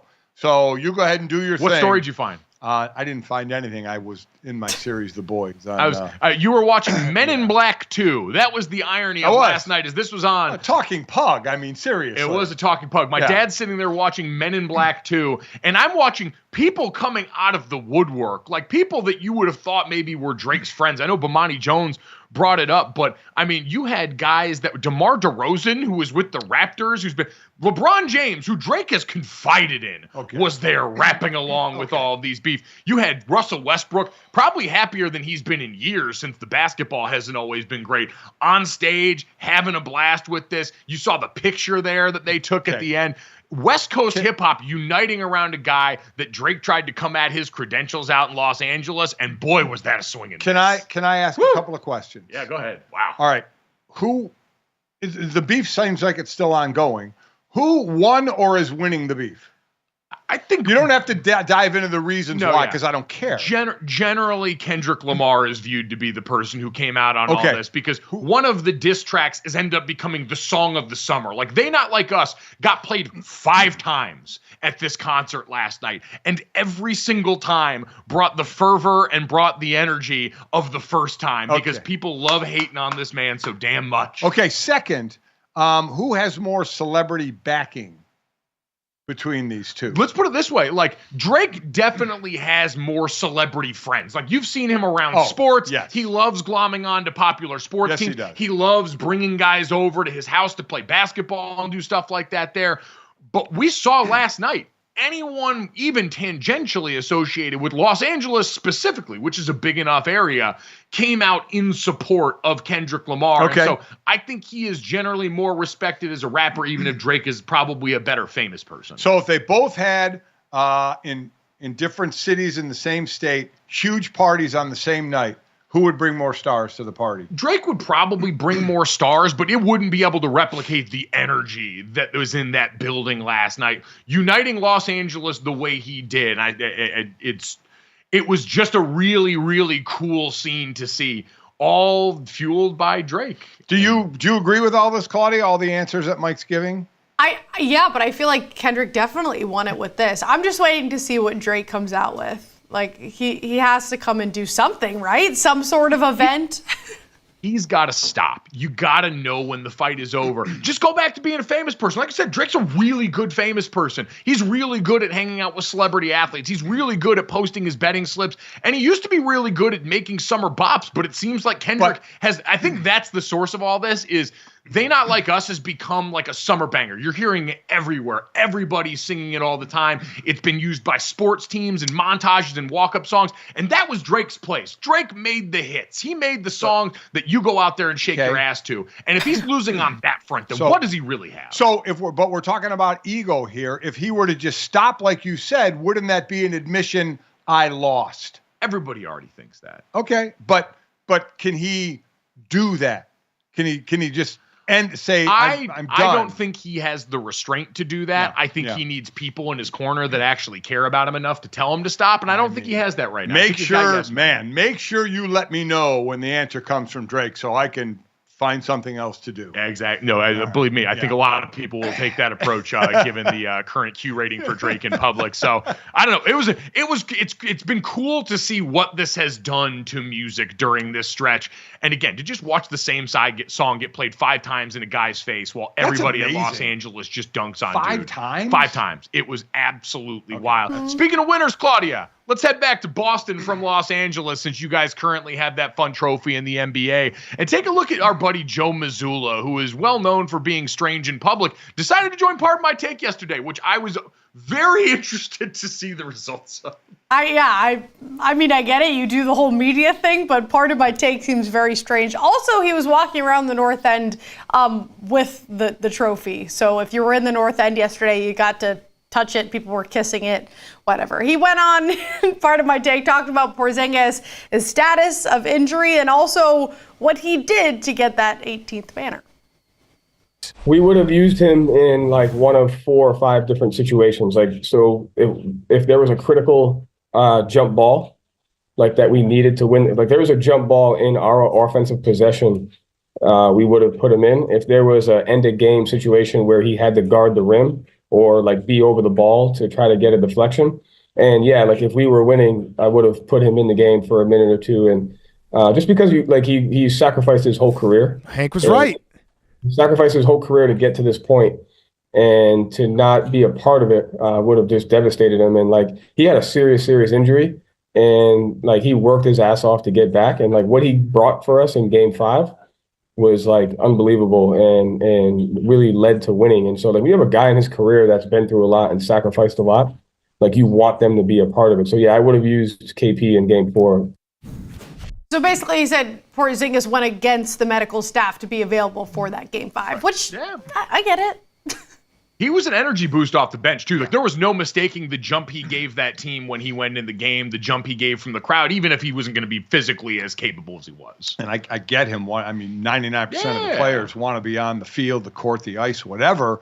And it all depends on what the coach's thought process is do you just completely say, I'm listening to the doctor? That way, you're kind of not held responsible. Yeah. The doc says he can't go, you say he can't go. But players will always try and talk themselves onto their field of play, and it sounds like that's what Porzingis did. Joe Mazzulla seems like the kind of guy when a doctor would tell him no, he would just stare at him until he relented.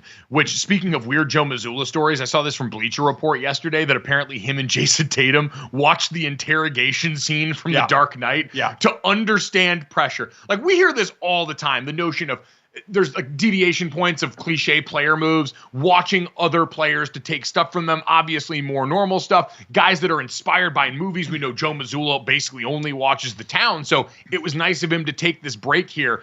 But Dad, him going back to this, and I think Danny Heifetz, our buddy over at Danny Heifetz tweeted that Kobe Bryant once did this too.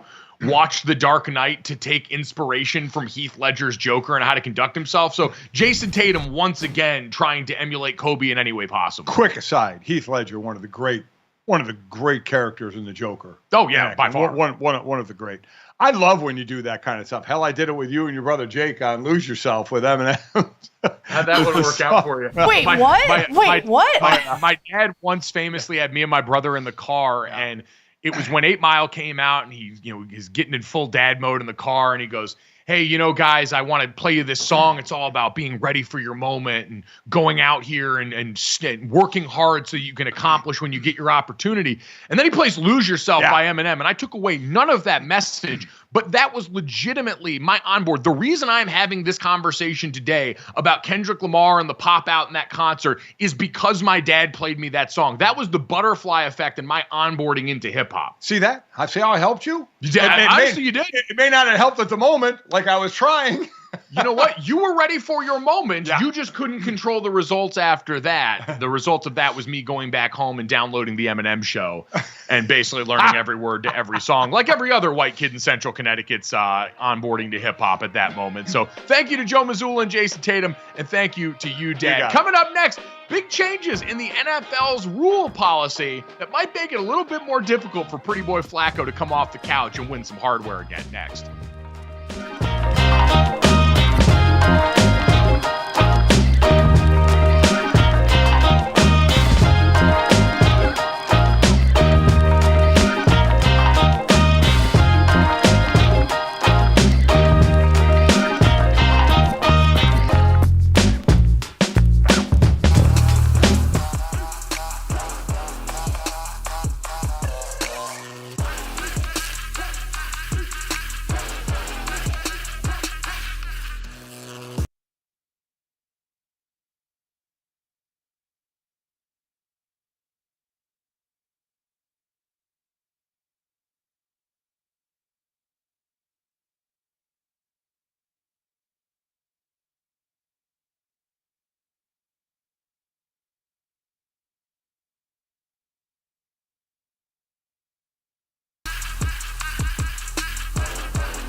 Comeback. The AP is taking that quite literally as they're asking voters to consider the following.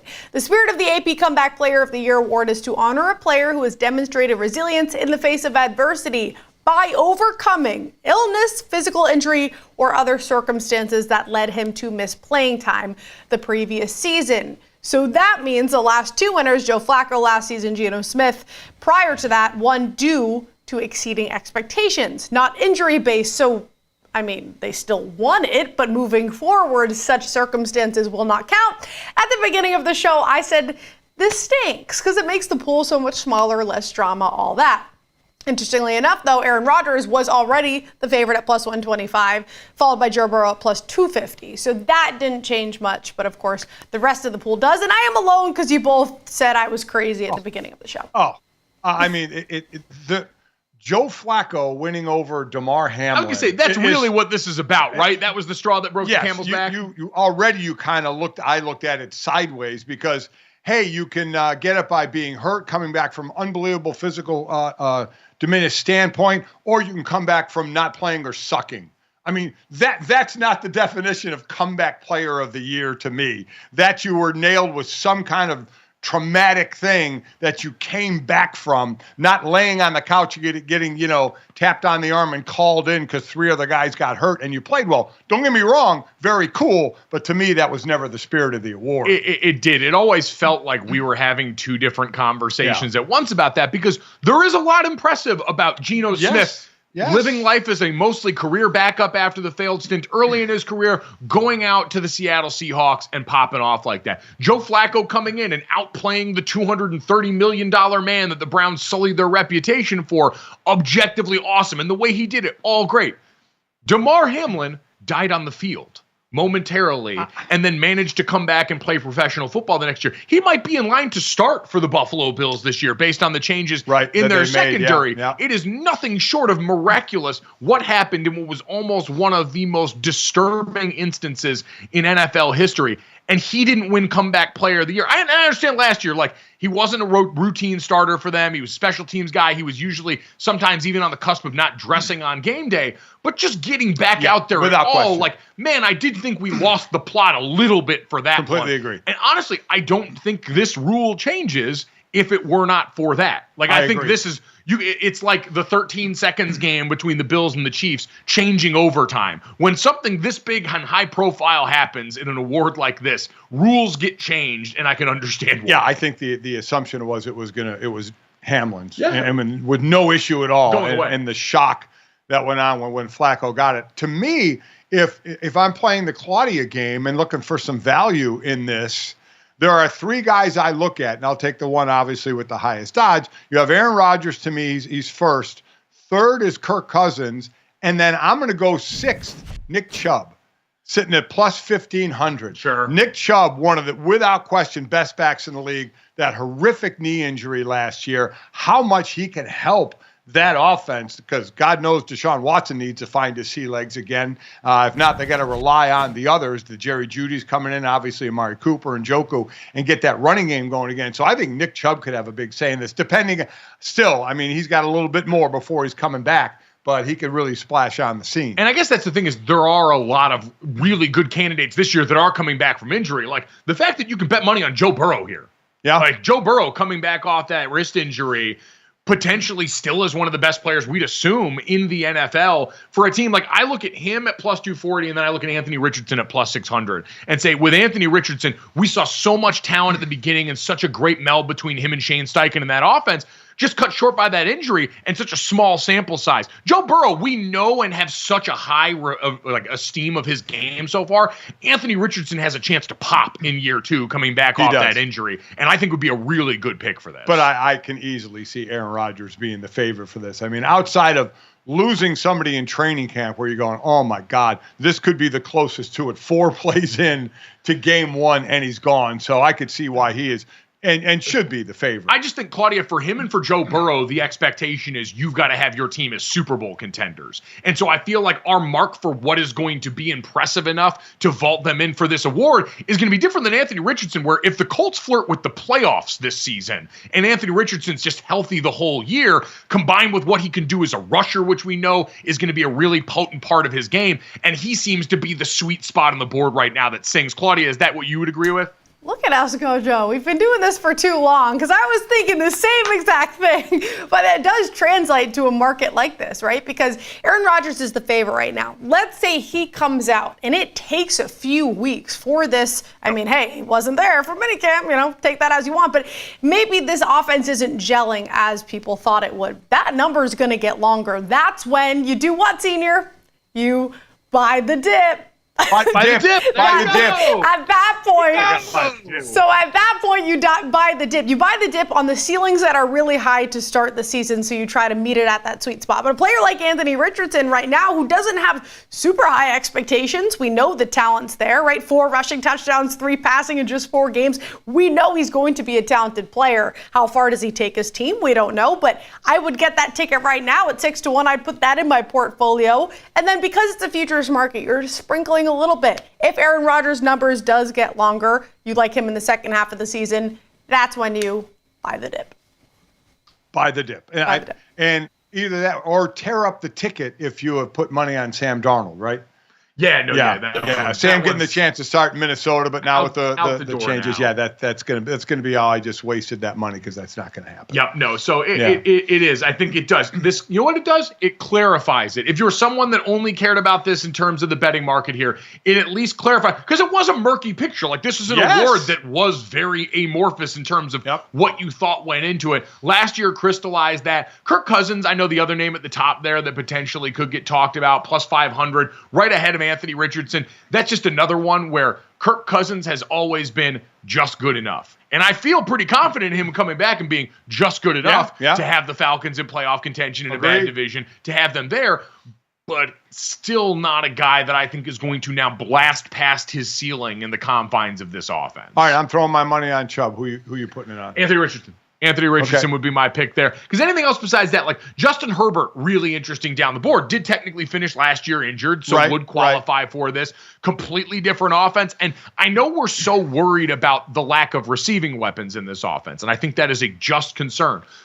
But also, he has the potential to have the kind of ground game. I know Austin Eckler's been extremely productive there, but it's not like you've ever looked at the Chargers' ground game and said, this is a dynamic focal point of their offense. They've had a running back who's a great weapon, who catches passes out of the backfield, but the O-line, between injury and ineptitude, has had struggles at certain times. That has a chance now, with the emphasis that these coaches are going to put on it, to be something that offsets some of the load that usually was on Justin Herbert's shoulders. And so combine that with the Chargers team that's always been talented and just feels like they've needed someone better to cobble it in. They've got a coach that people have faith in that's good at jump-starting stuff early. So one to keep an eye on there in that range, because Kyler Murray not going to be in this now. He was healthy at the end of last year, so it would that would be a reputation one. Another one maybe you tried to make a few bucks on that you're going to tear up your ticket is Bryce Young. Thinking the sophomore year he'd be a little better and show really big improvement because it wasn't there in the first year, and he's at plus 4,000. So, you could really make something there, but that's not going to happen either now with the new kind of guide rails. No, exactly. And so, again, this is the right thing to do. Last year really emphasized and made crystal clear just how far off the path that we had gone with the Comeback Player of the Year award. But now, again, use this as an opportunity to get some clarity, to go out there and to buy your stock. I don't even know if it's it might be the dip right now in Anthony Richardson. Is it a dip? We're not buying the dip now, are we? It was a dip after the injury last year. We're not buying the dip now, are we? No, now is probably a good time because the odds will get shorter if he starts off strong. Right. There you go. Yeah. All right. You buy the beginning. So we're not buying the dip now. So I'm learning. You're buying the dip on Rodgers if it gets longer. You know what? Buy the dip on this show. Oh, okay. All right, I gotcha. All right, coming up next, let's buy the dip on this show. And as we finish things off here, we got this, that, and the third coming up here. All might not be well for the two-time defending Super Bowl champion Kansas City Chiefs. A little trouble on the home front in KC that we'll check in on here next on GoJo Golic.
All right, guys, time to finish off the show the way we always do. This, that, and the third. 3 quick stories send you into the rest of the day. Make sure you download, subscribe, rate, and review us. Leave us a 5-star rating. And check us out here live Monday through Friday every day at 8 to 10 a.m. Eastern on the DraftKings Network. If you miss us there, best of GoJo and Golic, noon to 1 p.m. Eastern, wherever you hear VSiN on the radio. And if you miss us there or any of our awesome guests, and today was a fun one. Tony Finau, PGA Tour professional, getting ready to tee it up at the Travelers this weekend in Connecticut. Stopped by off a great finish at the U.S. Open.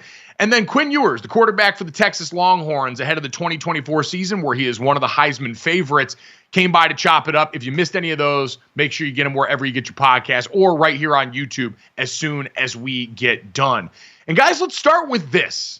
I hate stadium politics. And we've got that going on with the best team in North American sports right now. The Kansas City Chiefs apparently in the middle of a torrid love affair between Kansas and Missouri, two states that have plenty of history amongst each other. And Kansas right now trying to make a run at becoming the home for the Chiefs and the Royals going forward. They've put together a proposal to try and get those stadiums moved over, as there's been some discrepancies, Dad, in Kansas City and Missouri, where the Chiefs and Royals currently reside now, over what the future stadium renovations might look like there, some of the plans that they want to have. I'll just say this. All these things are like local politics. The minutia is way too thick. I'm against anything that moves the Chiefs because the environment they've created around that team in Kansas City right now is basically as close to college football in the NFL as we're going to get. We were there to start the season last year. You've got people parked on the highway for miles, grilling, getting ready for them to open the stadium lot so they can go out there early and start to kick back and support this team. It's been such a fun, unique environment they've created there, and anything that would damage that to me is a mistake. Their lease, the Royals and the Chiefs, I think goes till 2031, January of 2031, but they're looking to the future now. Let me put it in terms I've used over the couple of decades. There is no way on God's green earth the Chiefs and the Royals are going to Kansas. They will be in Kansas City. The mayor there said they're looking at a package or a proposal for them. The Chiefs are still, if they were to go somewhere else and build, they would probably still put in $500 to $700 million. The rest would be taxpayer money. You could look at numbers forever on the effect of taxpayer money of them, the taxpayer actually getting the return on it with infrastructure and all the terms used, that it never seems. I would say it almost never happens. Every modern study done about stadium impact on local communities almost always says you never get the kind of effect that you were proposed at the beginning. This is that bargaining chip, right? Of saying, oh, look at Kansas loves us over there, wants us over there. It is transparently nasty. Remember when we went to Connecticut and Connecticut made a run at the Patriots? Remember that? Well, yeah, I mean, made a run. We got used by Massachusetts. Well, that's what's going to happen here. I guess that's my point. Maybe not as bad as this. It was laughable to think that they were going to move to Connecticut. Now, it's not as laughable, I don't think, here, but I still don't think there's any way it's going to be happening. This is just using one side against the other. I think they remain in Kansas City. I would hope that is the overall outcome for this, but we'll wait and let them do their thing down there. Claudia, let's get to that. Great day to be a Florida Gator this past weekend. Yes, it is, although they are out of the World Series in Game 2 last night. Before that, Jack Caglione broke the all-time Gators home run record with his 75th 15-4 rout of Kentucky. But like I said, unfortunately, ended in a loss in Game 2. Still very impressive, and something almost just as impressive in a different way. Olivier Rioux, who has extended his own Guinness World Record as the tallest teenager in the world by measuring in at 7'9" on the Florida Gators men's basketball team. So 75 home runs, super, super tall. Florida's got it going on. I mean, listen, the 75 home runs in college is just absolutely fantastic. He hits dingers. That's what he does, and he does it well. It's great. Let's talk about the long boy. Yeah, but now, I mean, what in the world is this? Florida. Now this kid's going there from Canada, is at IMG Academy in Florida, 7'9". It's unbelievable. His dad was 6'8", his mom 6'2". He has an older brother, 6'9". He was 6'1" at 8 years old. At 8 years old, 6'11" in the 6th grade. I thought your brother Jake was tall, and was dominant in basketball in that 6th, 7th grade. Back when everyone talks about growth plates, every other word. Oh, yeah. Jake was 6'4". The doctors, when he was younger, said he was going to be 6'10", hit 6'4", and stop. But he was still taller than everybody else. This dude was 6'11". In 6th grade, he's 7'9". I want to know the scouting report, because not to, go too much out here, but that don't impress me much at this point unless you can put the ball on the mat and make something happen. Right. We got 7'4" unicorns like Wemby out there doing the damn thing. This guy's obviously got some height on him, but I want to see what the game looks like from dude. If we're dealing with another Zach Edey where he's going to be great in college, back to the basket, go out here and do his thing for the Gators, or if we've got someone we can really get excited about for the next level. That's what I want to know. I just blows my mind when you watch highlights of this kid. I mean, what do you do? What do you do guarding him? I haven't seen a highlight of this kid. I have no idea what he looks like playing basketball. I have. Guess what they do? Throw the ball inside and he dunks it. I mean, that's what's going on here. That's what I mean. You haven't seen much of a handle because they haven't had to use a handle. But I'm with you to see what more he can do. We've seen big guys go and shoot from the outside, but 7'9". Oh my God, too tall. Wemby has set the bar way too high though with the way that he can handle the ball. He has. That's not supposed to. Yeah. No. No. Nothing that big is supposed to move that well is the statement I always come back to in sports. And so, I guess, you know what? I shouldn't put that kind of pressure on the young man. Just let him go have fun being a Gator down there in Florida. I bet being the tall guy in the NIL era can get you a lot. You're basically a billboard. That's perfect. Love that journey for him. By the way, while we're doing college stuff here, because we've been sitting around watching swimming for the last few days, congratulations to Notre Dame's Chris Giuliano. Becomes the first Notre Dame men's swimmer to qualify for the Olympics with 200 free. For 100 free. In one of 200 free. The 200 free. But then he finished second in the 200 free the other night. But he won the 100 free last night. Last night is one of the deepest groups for the 100 free in the world as far as sprinters that we have. And dude won it. Yeah. I mean, and it was a top seed coming in after going through the prelims and the semis. But still, you never know. It's just about getting in the finals. And then, the kid I think his last name was Held, in lane 1 almost won this thing. He got passed at the end. You never know where it's going to come from. But good on him. I mean, wow. What a meet he has had. Now an Olympian in two different events. Awesome. Usually we're just dominating the Olympics and fencing, but now Notre Dame's doing swim stuff too. So watch out, the rest of y'all here. Claudia, let's finish up with the third and some fries. Very curious to hear you guys' take because you're the fast food guys. I'm not sure, but McDonald's Canada has released ramen, however you want to say it, flavored fries. Ramen. Okay, well, some people say ramen. I don't know. It's a packet, though, of seasoning. That's what's throwing me off. So it's miso, soy, sesame, cayenne pepper, chili flavors, whatever. It's in a little packet that you then dump in, shake your fries. Apparently, this is something they do, McShaker fries. They have a tzatziki flavor, too. Oh, is this? No? Yeah. Well, this is ramen noodles. Yeah, I mean, you've made ramen noodles, right? right? The packet, the flavor packet. Ramen noodles, you cook the noodles, and then the packet of seasoning goes over the top, and you mix it in. That's what this is. Yeah, but that's soup, so it's different. Well, it's kind of pasta type of deal. It's the same I would concept. absolutely do this. I mean, 1,000%. 1,000% do this. Couldn't be more in. Oh my God! I didn't doubt that you guys would try it. Try it. I'm sure it's great, though. Yes. I'm sure it's awesome here. That blend of flavors. Everyone knows my mouth's starting to water right now. Mine is too. Just starting to water, yes. Because everyone at some point in your life, you've been chugging ramen, whether it was when you were hard up on money, when you were just a kid. It's easy to cook. It's super cost effective. And that flavor packet just sends things over the moon. Yep. And the thought of already great McDonald's fries, now with this little added kick in the ass. Agreed. A hint of mint in there with the tangy dill and garlic. Very intrigued by that. And listen, McDonald's riding high right now on that Grandma's McFlurry that I went and tried the other day. They're putting out quality product. They're responding to the challenge from some other fast food places that have been innovating in their grill for a while. So again, the flavors only be available until July 1st. Hopefully it's successful and it goes past that. But in Canada. This is in Canada because, again, I've maintained fast food restaurants understand we can't stop ourselves. Right. We're like a golden retriever at a food bowl where if you don't put the little guardrails on it, we're going to eat enough to make ourselves sick. Yeah. And so they can't give it to our fat asses. But north of the border, they're going to help out our poutine-eating brothers and sisters in Canada. So we might have to make a road trip. We might have to work our way up to Canada. I want to shake my fries. You don't have much time. Hurry up. Shake them so bad here. We want to shake them with you. If you agree, download, subscribe, rate, and review this show. Leave it a 5-star rating. Thanks so much. If anyone tries these shaker fries, send me a video. We'll talk to you guys tomorrow.